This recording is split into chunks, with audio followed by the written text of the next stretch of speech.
안녕하십니까. 2016년 제14회 청소년 상담사 상급 상담 이론의 기출문제 뒷부분 풀어보겠습니다. 이번 시간에는 106번에서 120번 문제까지 모두 15문제가 됩니다. 바로 문제 들어가겠습니다. 자, 106번 문제는 정신분석 상담의 관점에 해당하지 않는 것은입니다. 정신분석 상담은 과거 어린 시절을 중시한 거 아시죠? 과거 어린 시절을 중시했습니다. 그래서 그것을 전이라는 방법을 통해서 의식으로 끄집어내는 것, 의식 세계로 끄집어내고 거기에 대해서 해석과 통찰 그리고 훈습 과정 이러한 것들을 잘 거쳐 나가는 게 정신분석 상담입니다. 자, 첫 번째 잘 보세요. 첫 번째에서 불안 증상은 완벽주의적인 아버지로 인해 형성된 것 같습니다 라고 했습니다.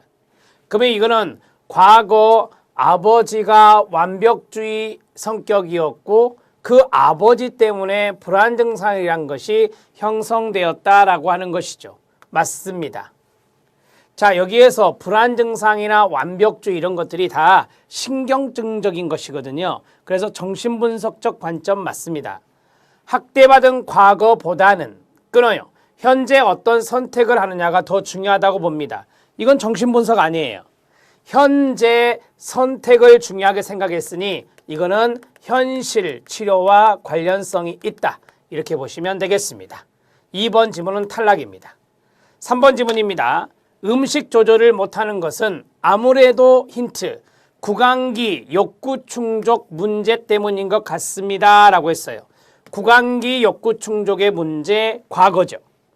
이 문제 행동은 의식적 요인보다 이게 중요한 거네요. 무의식적 요인에 의해 더 많은 영향을 받았다고 볼 수 있습니다. 무의식적인 요인을 강조하는 게 정신분석 상담. 현재 이런 성격을 갖게 된 것은 가로 어린 시절 엄마와의 상호작용 경험이 중요하게 작용한 것 같습니다. 어린 시절이 결정적 힌트가 되겠죠. 과거. 맞습니다. 답은 2번입니다. 자, 2번은 학대받은 과거가 중요하다. 그러면 정신분석이에요. 학대받은 과거보다 현재 어떤 선택을 하느냐가 더 중요하다 그랬으니까 이거는 현재 선택이라는 단어가 나오면 현실치료다라고 했죠. 현실치료는 그래서 선택이론과 연관성이 있다. 동의어가 뭐죠? 통제이론이다. 인간은 환경을 통제할 수 있다라고 하는 거지요. 네, 선택이론이나 통제이론 나오면 현실치료와 관련성이 있거든요. 답은 2번이 답이 되겠습니다. 자, 이제 107번 문제 들어갑니다. 자, 107번 문제는 실존주의 상담이 나왔습니다. 자, 프랭클, 메이 이런 학자가 대표적인 학자가 되는데요. 자, 실존주의 상담에서 가정하는 인간의 궁극적인 관심사가 아닌 것은입니다. 얄롬이 제시한 건데요. 얄롬도 실존주의 학자거든요. 자, 인간의 궁극적인 관심사가 아닌 것은이죠. 죽음, 고독, 무의미, 자유와 책임, 무의식 자각? 무의식 자각은 뭔데요? 정신분석이죠. 이 문제는 위에 있는 굳이 4가지를 몰라도 충분히 문제를 풀 수 있을 만큼 힌트를 줘버렸습니다. 오답에 대한 힌트를. 무의식 자각. 무의식은 정신분석이라는 것을 알고 계시니까. 자, 죽음, 무의미, 그 다음에 고독, 자유와 책임. 자, 이렇게 외우세요. 실존주의 상담에서 인간의 궁극적 관심사 4가지는 죽자고무입니다. 죽자고무입니다. 자, 죽음, 그 다음에 자유와 책임, 고독입니다. 그 다음에 무의미입니다. 그래서 죽자고무로 외우시면 도움이 되겠습니다. 이 4가지를 얄롬인 학자가 인간의 궁극적 관심사로 제시했기 때문에 암기하는 것도 좋은 방법이 되겠습니다. 107번의 답은 5번이 답이 됩니다. 자, 이제 108번 문제 들어갑니다. 자, 108번 문제는 각 상담 이론과 용어의 연결이 옳은 것은입니다. 자, 우리가 PAC 하면은 뭐예요? 부모자, 성인자, 아동자. 이거 교류 분석이죠. 교류 분석입니다.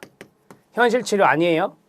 자, WDP가 있습니다. W 바람, D 수행 두죠. 이밸류에이션 평가, P는 플랜 뭐요? 계획입니다. WDP 하면은 현실 치료와 연관성이 있습니다. 현실 치료의 과정이죠, 과정. WDP는 과정입니다. 아닙니다. 자, OVP가 있습니다. OVP. 자, OVP에서 O는 오거닉 한 뭐예요? 유기체라고 하는 단어죠. 유기체. 자, 그 다음에 V, value, 가치라는 단어죠. 가치.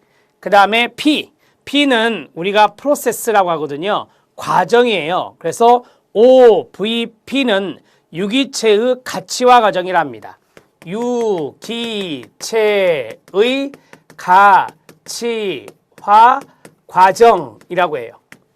인간 중심 상담을 제시한 칼 로저스는 인간의 자기 가치화, 가치화 과정, 즉 내적인 자기 가치화가 있고 외적인 자기 가치화가 있죠. 이러한 것들을 설명했던 학자가 바로 칼 로저스가 되고, 이 칼 로저스는 인간 중심 상담과 연관성이 있습니다.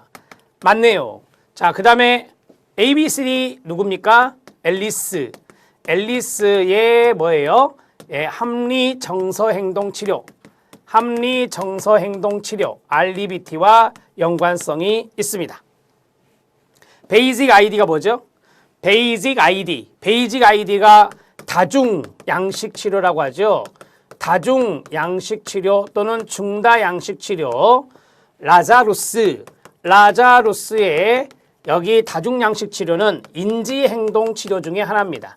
인지행동치료 중에 하나. 자, 아들러 상담 아니에요. 게슈탈트도 아니고 답은 3번이 답이 되겠습니다. 자, 108번 문제는 오른쪽에 영어로 된 이니셜 같은 걸 주고 그 다음에 왼쪽에 상담 이론을 줬죠. 상당히 제가 봤을 때는 좋은 문제다 이렇게 판단이 됩니다. 이런 것들은 이론적인 부분이 탄탄해야 풀 수 있는 겁니다. 이렇게 해서 정리해 주시고요. 답을 3번으로 처리하시면 되겠습니다. 자, 109번 문제 들어가도록 하겠습니다. 자, 109번 문제는 상담자의 효과적인 개입의 애가 아닌 것은입니다. 상담자의 이야기네요. 그러면 상담자의 이야기. 화가 난 것처럼 보이는구나. 지금 너의 기분이 어떤지 궁금하구나. 내 말은 그러니까 그곳에 가고 싶지 않다는 거구나. 그래서 거기 갔었어? 질문 하나. 그 사람은 만났어? 질문 둘. 다음날 얘기는 했니? 질문 셋. 이런 것을 폭탄형 질문이라고 합니다. 지금 질문의 유형에서 바람직하지 못한 것을 찾는 문제가 되는데요. 폭탄형 질문 또는 중첩형 질문이라고 합니다. 동의어입니다. 이것은 바람직하지 않은 피해야 할 질문입니다. 피해야 할 질문에 이게 세 가지가 있는 것이 있고요. 또 왜라는 질문, 이유를 물어보는 질문, 유도형 질문, 그런 것들은 다 피해야 될 질문입니다. 너는 공부를 잘하고 싶다고 말은 하지만 수업 시간에는 주로 게임을 하고 있구나. 이것도 틀린 상담자의 반응은 아니에요. 이걸 뭐라고 하죠? 직면이라고 하죠. 직면. 자, 5번은 직면입니다. 자, 공부 잘하고 싶다고 말을 하는데 계속 게임에 열중한다. 앞뒤가 안 맞구나 너. 이게 직면이라고 하는 겁니다. 자, 109번의 답은 4번이 됩니다. 질문을 연거푸 많이 하는 것은 좋은 게 아니라는 것을 보여주는 문제가 되겠습니다. 답을 4번으로 처리하시면 되겠습니다. 110번 문제 들어갑니다. 110번 문제 별표. 다음 각 진술과 합리정서행동치료 Rational Emotive Behavior Therapy, REBT라고 하고 비합리적 신념의 가로, 이것을 바르게 연결한 것은입니다. 기억, 니은, 디귿, 리을, 미음에서 비합리적 신념을 우선 찾는 게 급합니다. 내가 날 떠난다면 난 많이 슬플 거야. 이게 비합리적 신념이나요? 아니에요. 이거는 합리적 신념이에요. 문제가 없는 겁니다. 합리적 신념이고요. 내가 내 친구라면 당연히 내 편을 들어야 마땅하지. 당연히 마땅하지. 마땅할 당자 써서 당위적 사고. 이 당위적 사고가 바로 비합리적 신념이라고 배우셨습니다. 비합리적 신념 중에 하나가 당위적 사고가 됩니다. 내가 화를 참지 못한다면 난 완전히 한심한 인간이야. 완전히가 결정적인 힌트죠. 이런 생각은 좋은 생각이 아닌 거 아시죠? 비합리적 신념입니다. 자, 리을 들어갑니다.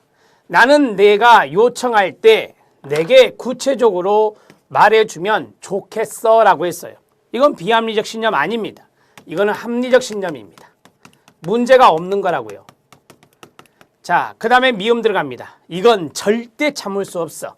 절대 동그라미.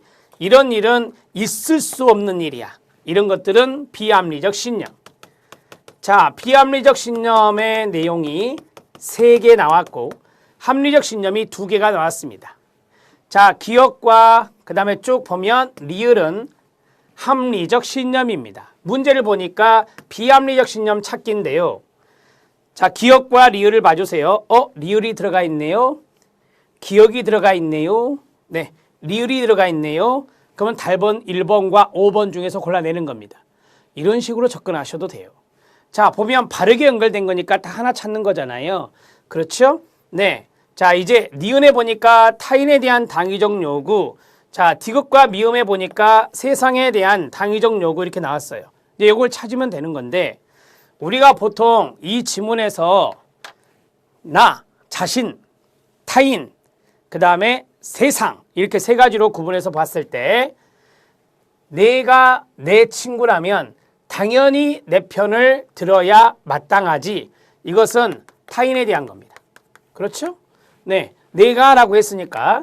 자, 그 다음에 디귿. 내가 화를 참지 못한다면 난. 그러니까 이거는 자신에 대한 겁니다. 디귿은 자신에 대한 거고 이건 절대 참을 수 없어. 이런 일은 있을 수 없는 일이야 라고 했어요. 자, 이것은요. 이 세상에서 이것은 있을 수 없는 일이야 이 말이죠. 이 세상에서 이것은 있을 수 없는 일이야 라고 했어요. 자, 이거는 세상, 세계에 대한 비합리적 신념이다 이렇게 말할 수 있습니다. 자, 그러면 타인은 니은, 자신은 디귿, 세상은 뭐예요? 미음이잖아요. 여기 디귿에 뭐가 있었죠? 자신이 있었죠. 디귿 틀렸네. 니은, 타인에 대한 당위적 요구. 1번이 답이 됩니다. 이런 식으로 답을 찾아가셔야 됩니다. 110번 문제 좋은 문제예요. 이런 문제는 여러분들이 합리적과 비합리적을 먼저 찾아내세요. 찾아내서 합리적 신념은 다 커트시켜버리고 지문에서 답을 줄여나가야 돼요. 줄여나가고 비합리적 신념에서 이제 거기에 대해서 2번째 생각을 하셔야 되는 겁니다. 110번의 답은 1번입니다. 자, 111번 문제 들어갑니다. 자, 111번 문제는 아론백이 제시한 인지적 오류입니다. 명칭과 사례, 내용과 명칭이 바르게 연결된 것은입니다. 자, 이렇게 지문이 길게 나오면 이걸 볼까요? A가 임의적 추론이고 B가 과잉 일반화, 3번째가 개인화, 4번째가 선택적 추론. 우리가 많이 공부했던 것이죠. 내담자가 2번째 회기에 오지 않을 경우 첫 회기에서 내가 뭘 잘못했기 때문이라고 강하게 믿는 것, 자기 자신이라고 생각하는 거잖아요. 개인화입니다. 문제 원인을 자기 자신으로 생각하는 것, 자기 자신 탓으로 돌리는 것 개인화입니다. 많은 사람들 앞에서 강의를 한 후에 대다수 긍정적인 반응보다 끊어요. 이거 우리 사례 있었잖아요. 이론에 소수의 부정적인 반응에만 초점을 맞춰 강의가 실패했다. 일부 소수를 선택한 거예요. 그래서 나 강의 잘못했네? 라고 말하는 거. 선택적 추상화, 선택적 요약, 선택적 추론이라고 하죠. 디귿 들어갑니다. 남자친구가 바쁜 일로 연락을 못하면 끊어요. 남자친구가 바쁜 일로 연락 못할 수 있잖아요. 그렇죠? 나를 멀리하려고 한다고 결론을 내리고 누구 마음대로? 자기 마음대로. 자, 이별을 준비하는 것이다 라고 했어요. 네, 이거는 충분한 근거가 안 돼요. 남자친구가 바쁜 일로 연락을 못한 것이 어떻게 헤어지자는 이별 통보냐고요. 이별 통보가 될 수 없다 이 말이죠. 자기 마음대로 결론 내렸어요. 임의적 추론이라고 합니다. 이것을 임의적 추론이라 하고 이거는 충분한 근거가 안 된다는 거예요. 자, 그 다음에 리을입니다. 결정적 힌트는 이거예요. 한두 번의 실현을 당한 경험이 있어요. 한두 번. 자, 누구로부터 도 항상 실현을 당할 것이라고 생각한다. 자, 한두 가지 사례 가지고 항상 그럴 것이다 라고 했잖아요. 이것이 과잉일반화입니다. 뭐라고요? 과잉일반화라고 해요. 한두 가지 사건의 기초에서 부적절하게 결론 내리고 일반화하는 것을 우리가 과잉일반화다 이렇게 말하는 거예요. 자, 정리가 됐죠? 개인화, 선택적 추상화, 임의적 추론, 과잉일반화 연결된 것 나오면 답입니다. 자, 보겠습니다. 아까 제일 먼저 뭐였죠? 개인화였죠. 그럼 이게 이제 기억이 될 것이고 두 번째가 뭐였죠? 선택적 추론이었죠. 이게 니은이 될 것이고, 세 번째가 임의적 추론이었죠. 이게 디귿이 될 것이고, 과잉일반화는 리을이 되겠죠. 자, 기억부터 들어가면 기억은 C. 그러면은 이 3번 아니면 4번이네요. 니은에서 답 갈리네요. D. 그러면 4번이 답이 되겠습니다. 이렇게 해서 정리하면 C, D, A, B. C, D, A, B 됐죠? 답은 4번입니다. 111번 해결했고요. 111번 문제도 체킹해 주세요. 이런 사례 문제는 계속해서 출제됩니다. 사례는 골라서 잘 풀어내셔야 돼요. 이제까지 기출문제에서 사례는 사례대로 쫙 풀어보세요. 그러면 이 사례에 대한 문제풀이 실력이랄까? 그게 확 올라갑니다. 사례는 사례대로 묶어서 쫙 풀어보시면 도움이 될 겁니다. 자, 112번 문제 들어갑니다. 자, 112번 문제는 아들러의 개인심리학, 개인심리 상담 이론이 나왔는데요. 옳지 않은 것은입니다. 112번 문제 별표. 인간은 성적 충동, 누구죠? 지그문트 프로이트. 성적 충동보다 사회적 관계에 의해서 1차적으로 동기화가 된다라고 했어요. 여러분, 이 사회적 관계를 강조한 사람이 또 아들러입니다. 아들러는 사회적 관계를 강조했다. 대개 이제 아들러의 개념 중에서 이게 있죠. 사회적 관심. 사회적 관심이 높은 사람들을 봤더니 과거 엄마와의 관계가 상당히 좋더라. 사회적 관계가. 그런 것들을 이야기하는 사람이 아들러거든요. 네, 맞습니다. 열등감과 완전함 추구. 여기 완전함은 우월성이라고 해요. 우월성 추구 성향은 후천적이다. 아니에요. 자, 여기 아들러는 현상학적 이론을 수용한 사람이에요. 아들러는 현상학 이론을 수용한 사람이에요.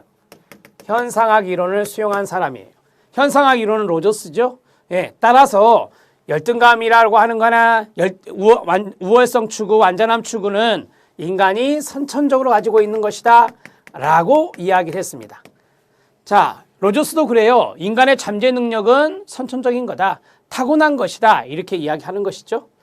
자, 그 다음에 세 번째, 핵심 신념과 가정은 행동에 영향을 미치며 삶의 사건을 해석하고 의미를 부여한다라고 했습니다. 자, 우리가 이 아들러의 개인 심리 상담을 보면 뭐 첫 번째 좋은 관계를 형성해라.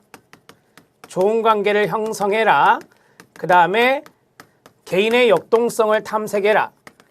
개인의 역동성 탐색, 초기 기억이라는 것을 여기서 하죠.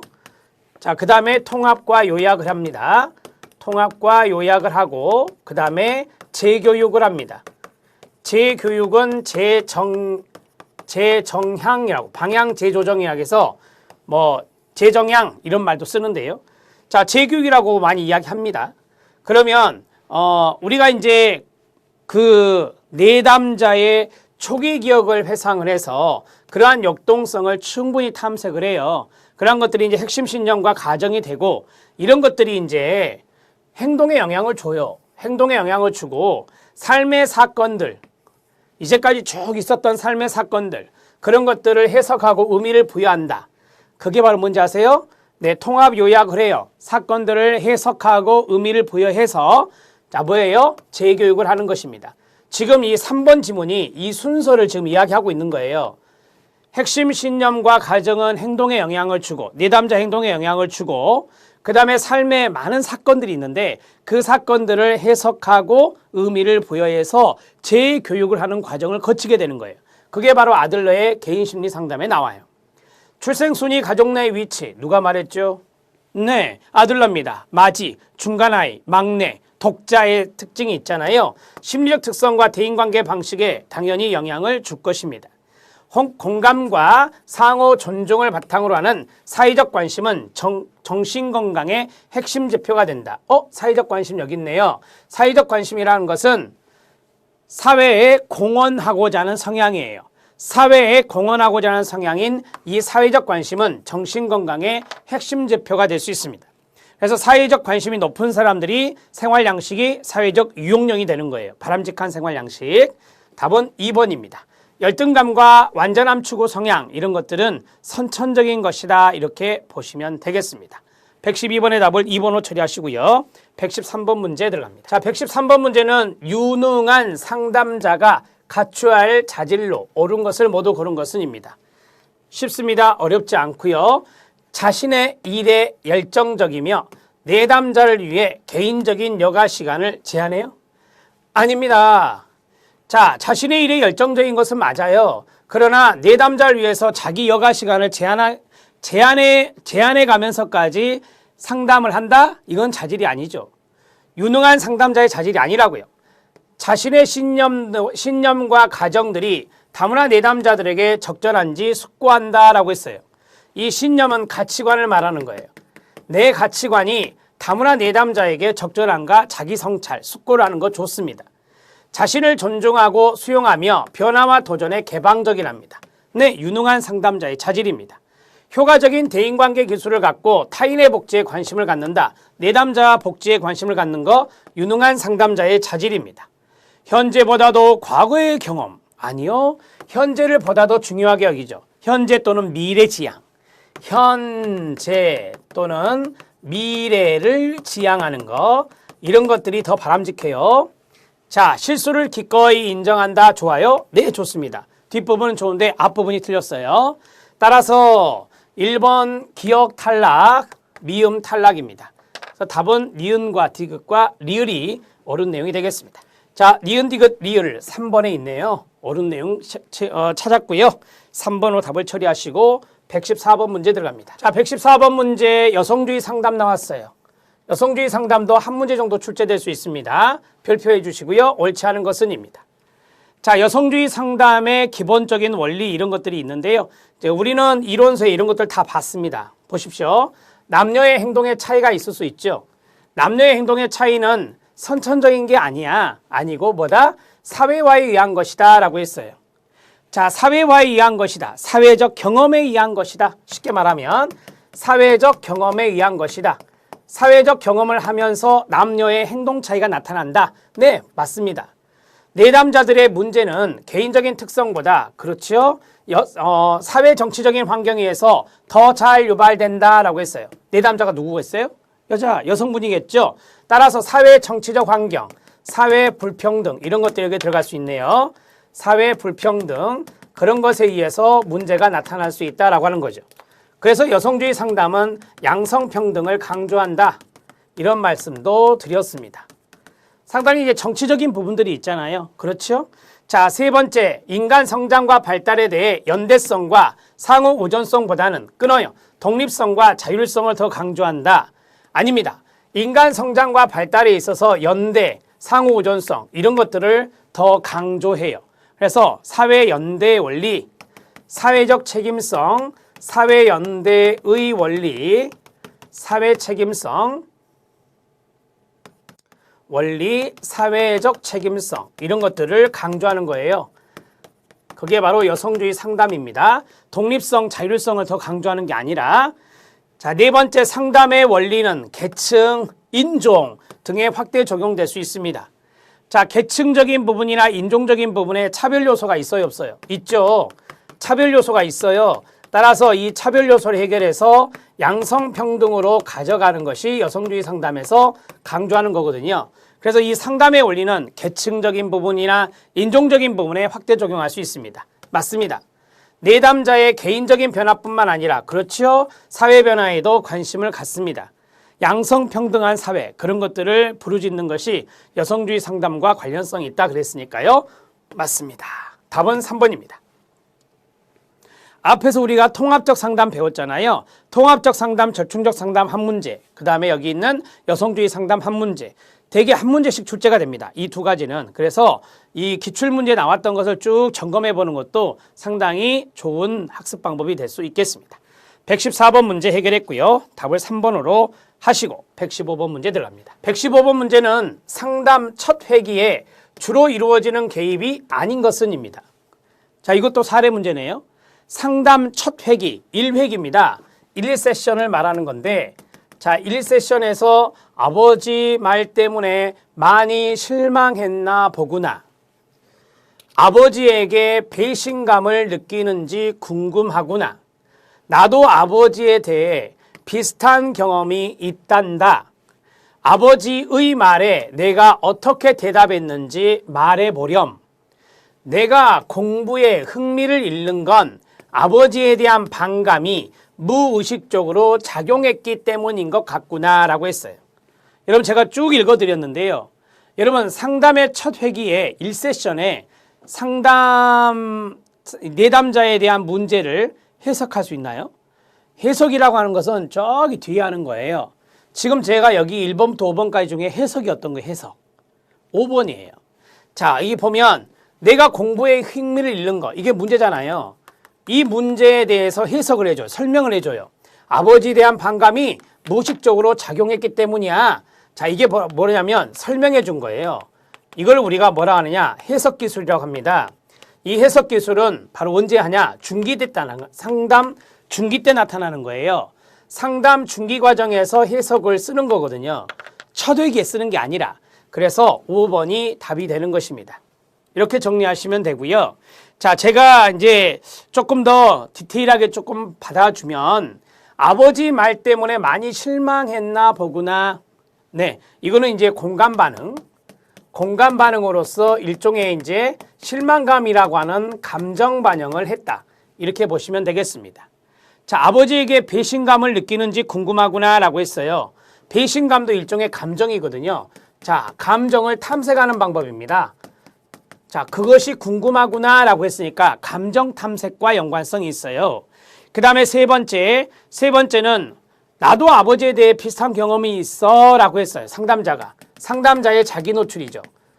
내담자의 자기 방어를 줄이고 내담자가 표현할 수 있도록 도와주기 위해서 상담자가 자기 노출을 첫 회기 때 할 수가 있어요. 자, 네 번째는 아버지 말에 네가 어떻게 대답했는지 말해보렴이라고 했잖아요. 이건 문제 이해입니다. 문제에 대한 이해. 자, 그것을 하고자 질문을 했다 이 말입니다. 자, 여기 있는 네 가지는 참고만 하셔도 돼요. 충분히 여러분들이 1번부터 4번까지의 문장을 읽었을 때 뭐 첫 회기에 상담자가 할 수 있는 말이겠다라고 생각할 수 있지만 5번은 너무 빨라요. 5번은 해석 기술이기 때문에 상담 중기 과정에서 이루어지는 것이다. 이렇게 보시면 됩니다. 115번의 답은 5번이 답입니다. 116번 문제 들어갑니다. 자, 116번 문제. 다음 대화에 나타나 있는 인간 중심 상담자의 개입 반응은 이라고 했습니다. 여러분 이 인간 중심 상담이 시험에 많이 나왔네요. 그렇죠? 네, 다른 때보다 훨씬 많이 나온 것 같습니다. 내담자 제가 나쁘게 살지 않았는데 왜 이런 일들이 제게 일어나는지 모르겠어요.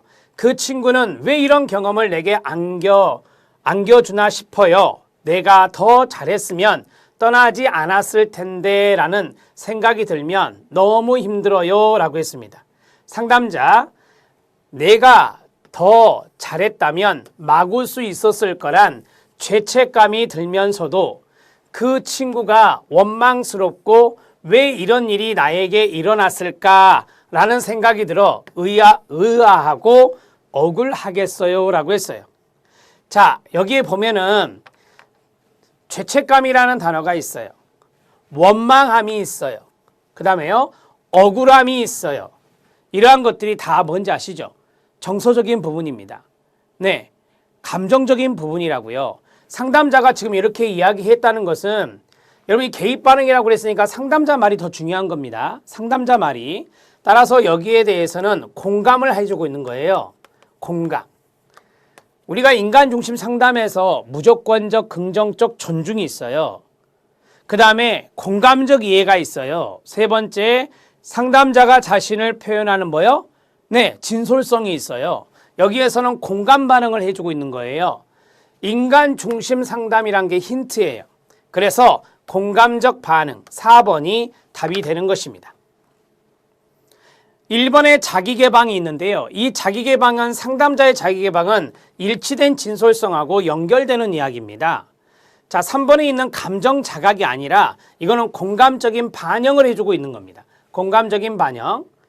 자, 여기 보면은 내담자 이야기에서 보시면 힘들다라는 게 있어요. 내가 더 잘했으면 떠나지 않았을 텐데 라고 했어요. 자, 이런 것들을 보면 이제 그 친구가 세상을 떠난 것 같아요. 네. 이른바 이제 죽음이라는 거죠. 그래서 지금 이 내담자가 죄책감을 느끼고 있고, 그 다음에 친구가 원망스럽기도 하고, 억울한 느낌도 있고, 이러한 것들을 지금 상담자가 읽어주고 있는 것이다. 이렇게 보시면 되겠습니다. 116번의 답은 4번입니다. 이런 사례 문제 잘 풀어놓으시는 게 좋습니다. 116번 문제 별표. 자, 117번 문제 들어갑니다. 117번 문제, 다음 예시에 해당되는 인지치료 기법은 뭐냐라고 했습니다. 자, 인지치료 기법이에요. 인지치료, 인지적 기법을 말하는 건데요. 쉽게 말하면 개인화, 사고 중지, 의미 축소, 그 다음에 재구성, 증거 탐문이 있는데요. 우리가 개인화는 인지적 오류잖아요. 그렇죠? 사고 중지는 비합리적 신념이 나타났다. 스톱 중지라고 외쳐서 더 이상 비합리적 신념이 나타나지 않게 하는 거예요. 이게 중지, 스탑핑이라는 단어가 중요한 것이 되겠죠. 의미 축소는 극소화잖아요. 극소화는 인지적 오류니까 이건 기술이 아니에요. 이건 기술이 아니라 인지적 오류, 왜곡에 해당될 수 있습니다. 재구성, 영어로 리프레이밍이라 하는데 이것도 인지적 기법에 들어갑니다.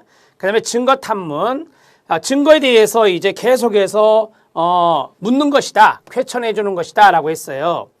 자, 우리가 이제 소크라테스식 문답법이라고 하는 거, 이런 것들이 퀘처링이라고 할 수 있는 거죠. 어떠한 증거에 대해서 계속해서 탐문하는 것이 증거 탐문이 되겠습니다. 말 그대로 이해하시면 돼요. 자, 117번 사례 들어갑니다. 친한 친구와 심하게 다퉈 헤어졌습니다. 자, 마음이 많이 아파요. 마음이 많이 아프지만 이 상황을, 친구와 다투어서 마음이 아픈 이 상황을 자신의 의사소통이나 대인관계 방식을 돌아볼 수 있는 기회로 삼는다라고 했습니다.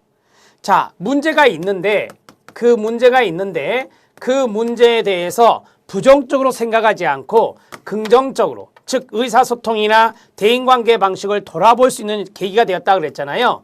긍정적인 계기가 되었다라고 하죠. 긍정적인 사고랄까요? 사고로 전환하여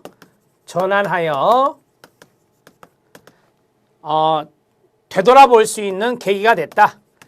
되돌아볼 수 있는 계기가 됐다. 지금 이 사례를 쓰면 이렇게 되는 거예요.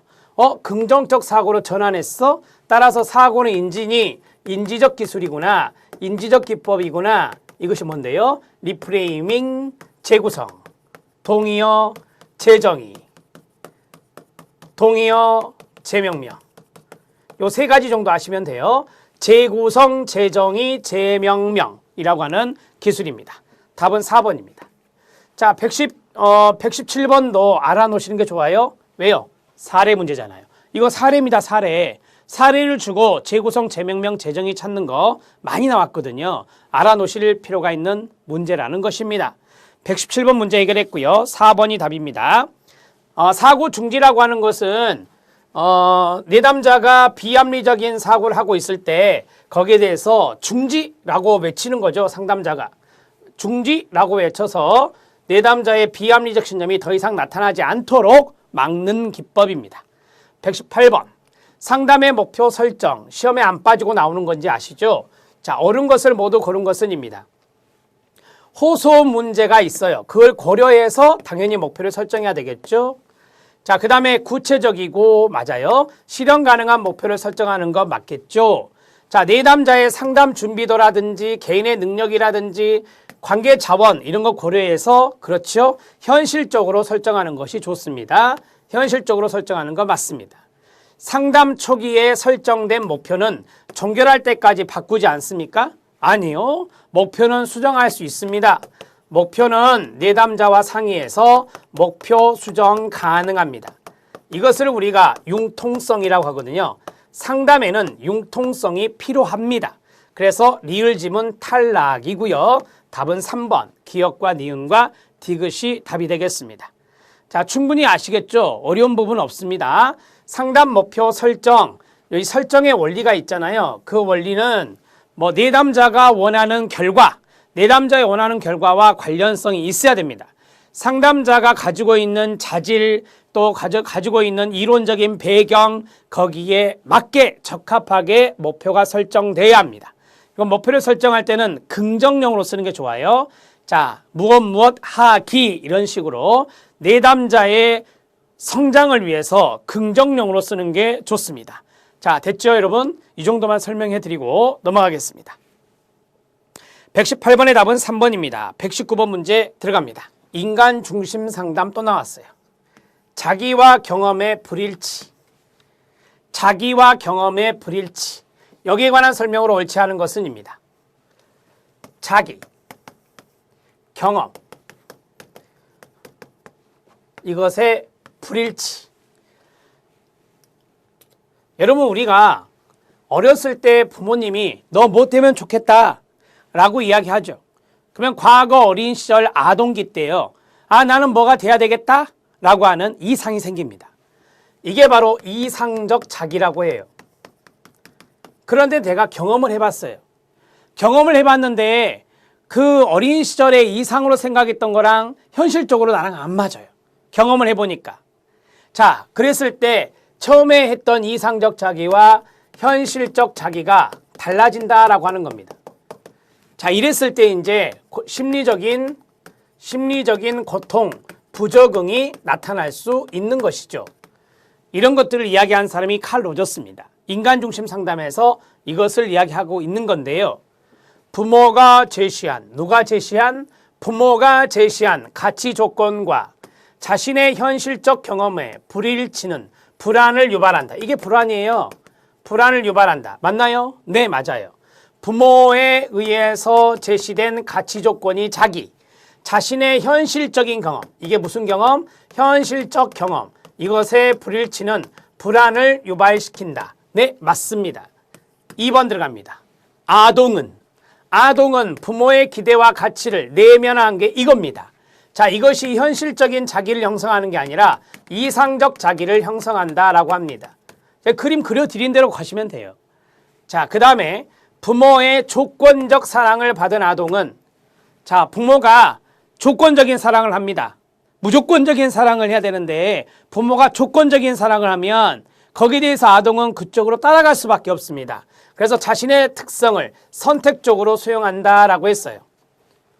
자, 이게 좀 말이 어렵죠, 여러분? 이게 안 좋은 말이에요. 자신의 특성을 선택적으로 수용한다라고 했는데 부모님이 좋아하는 것만, 부모님이 좋아하는 것을 선택한다라고 하는 거죠. 부모가 원하는 것을 선택한다라고 하는 거예요. 자, 그랬을 때는 이 아동은 이 경험과 불일치가 나중에 될 수 있다라고 하는 것이죠. 자, 그 다음에 심리적 부적응은 의미 있는 타인에 또 나오네요. 조건적인 수용과 존중에 기인한다라고 했어요. 앞에가 뭐죠? 심리적 부적응이라고 그랬잖아요. 이 심리적 부적응은 타인, 즉 부모가 조건적인 수용, 무조건적인 게 필요한데 조건적인 수용을 해요. 그러면 이 아동은 부모가 원하는 것을 선택할 거 아닙니까? 자기의 경험은 중요하지 않고, 그러면 심리적인 부적응이 나타난다 이 말이에요. 왜곡, 부인 등과 같은 심리적인 기제는 자기와 경험의 불일치를 낮추고자, 자, 이러한 불일치가 나타나면 심리적 부적응이 나타난다 그랬죠. 불안이 나타난다 그랬죠. 그러면 이러한 불일치를 낮추고자 하는 노력을 할 거 아니에요. 그럴 때는 자기 자신에 대해서 자기 자신의 어떤 경험이라든지 자기 자신이 뭐 하고 싶은 거 있잖아요. 그런 것들을 왜곡한다든지 아니면 부정한다든지 그러한 것들이 나타나는 거예요. 그래야 이러한 불일치가 조금 줄어들어서 이 부적응이나 불안 정도가 좀 줄어들 수 있겠죠. 그러나 근본적인 것은 안 돼요. 왜냐하면 왜곡과 부인이라고 하는 것은 이거는 심리적인 기제잖아요. 이런 심리적 기제는 그 잠깐 동안은 이 두 가지의 불일치 정도를 낮추고자 하는 시도겠지, 낮추고자 하겠지만 궁극적으로는 도움이 되지 않는다 이 말이에요. 자, 5번 지문도 맞습니다. 답은 몇 번입니까? 2번이죠. 아동은 부모의 기대와 가치를 내면화해서 이상적인 자기를 형성한다. 그리고 이 경험에 의해서, 현실적인 경험에 의해서 현실적 자기가 나오는 거죠. 따라서 이 두 가지의 동의어는 뭐냐면 이상적 자기와 현실적 자기의 불일치입니다. 이렇게 정리하시면 돼요. 이거 좋은 문제입니다. 꼭 알아놓으셔야 되고요. 칼 로저스가 말한 자기와 경험의 불일치에 관한 문제였습니다.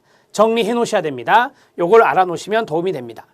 자, 마지막 120번 문제 들어갑니다. 답은 2번이었습니다. 자, 120번 마지막 문제 별표. 가필드라는 학자가 제시한 상담의 치료적 공통 요인이 아닌 것은입니다. 자, 치료적 공통 요인이 있는데요. 가필드가 제시한 게 있습니다. 제가 여러분 해설에 제공한 건데요. 13가지가 있습니다. 그 13가지에 저항의 해석은 없습니다. 그냥 여러분들이 딱 그냥 아무것도 모르고요.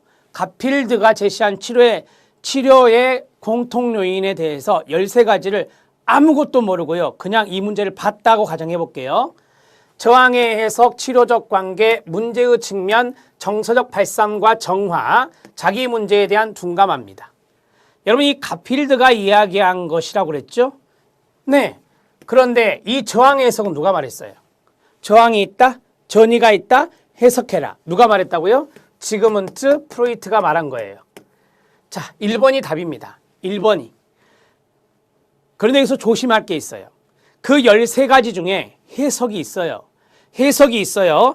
해석, 통찰, 이해가 있어요. 해석, 점, 통찰, 점, 이해가 있어요. 13가지 중에 하나입니다. 이게. 그런데 저항의 해석은 아니라는 거죠. 이 저항의 해석은 아니라는 거예요. 내담자가 와서 어떤 것에 대해서 문제 원인을 이야기했다. 거기에 대해서 충분히 생각해서 해석 기술을 쓰는 것이다.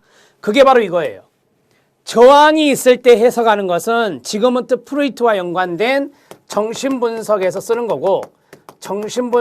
거고, 가필드가 제시한 치료 공통 요인에는 해석, 통찰, 이해 이렇게만 나와 있어요. 그래서 1번이 답인데 조심하셔야 되는 부분이 저항이라는 단어입니다. 저항의 해석은 지그문트 프로이드이기 때문에 그렇습니다. 자, 가필드가 말한 상담의 치료적 공통 요인, 지금 2번, 3번, 4번, 5번에 4가지가 나왔죠. 자, 치료 관계 나왔고요. 해석, 통찰, 이해라고 말씀드렸습니다. 정화, 여기요. 정서적인 표현, 그 다음 발산, 강화라는 것이 있습니다. 행동주의 기법에 쓰는 강화가 있죠. 둔감화, 직면, 인지적 수정, 그 다음 이완, 릴렉세이션, 정보 제공, 안도와 지지, 기대감, 시간, 위약 효과 이렇게 해서 13가지가 가필드가 제시한 상담의 치료적 공통 요인입니다. 참고만 하시되 여기 있는 저항의 해석은 지그문트 프로이트의 정신분석 상담에서 강조하는 것이다. 이렇게만 알아두시기 바랍니다. 자, 됐습니다. 120번은 처음 나온 패턴의 문제이기 때문에 제가 여러분들에게 설명을 좀 해드렸습니다. 답은 1번입니다. 저는 지금까지 후반부 15문제 풀어서 모두 30문제를 풀어보았습니다. 충분히 25개 정도는 맞힐 수 있는 문제들이었다라고 저는 판단합니다. 여러분들이 상담 이론이나 집단 상담의 기초와 같은 전략 과목은 25개 이상은 맞추셔야 돼요. 아셨죠? 25개 이상은 맞추셔야 되고, 자, 이제 앞으로 25문제로 줄어듭니다. 30문제에서 25문제로 줄어듭니다. 그러면 이제 집단 상담의 기초라든지 상담 이론이라든지 이러한 문제에서 25문제가 나오면 여기서 20문제면 안 돼요, 여러분. 배점이 달라지거든요. 30문제일 때 한 문제 배점과 25문제일 때 한 문제 배점이 달라지기 때문에 이럴 때는 22문제 이상을 맞추는 게 좋아요. 22문제 이상 정답 수가 돼야 됩니다. 이렇게 되는 것이 여러분들의 목표치가 돼야 된다라고 다시 한번 말씀드리고 싶습니다. 자, 만점이면 더 좋습니다. 그러나 만점 맞기가 쉽지 않으니 우리가 가장 최상의 목표치는 정해두자. 그게 바로 뭐다? 22문제. 이렇게 해서 정리를 잘 해주십시오. 자, 상담 이론의 고득점으로 꼭 합격하시기 바랍니다. 수고하셨습니다.